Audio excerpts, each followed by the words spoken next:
প্রথম গণপতি বাপ্পা যাচ্ছেন বেনারসে।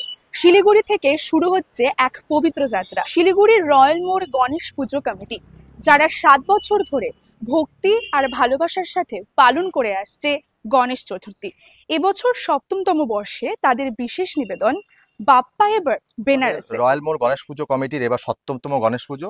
আমাদের এবার বিশেষ আকর্ষণ হচ্ছে 7তম বর্ষে বাপ্পা এবার বেনারসে। বেনারসের ঘাটের উপরে আমাদের বিশেষ থিম।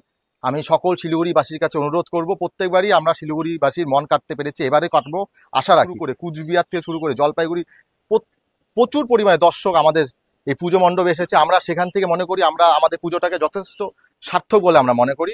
এই বছরও আমরা চেষ্টা করব সকলের মন কাটতে।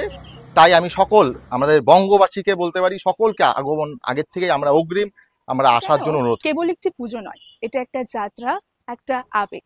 এই বেনারস যাত্রায় অংশ হতে চাইলে অবশ্যই এবছর আসতেই হবে রয়্যাল মোড় পুজো মণ্ডপে।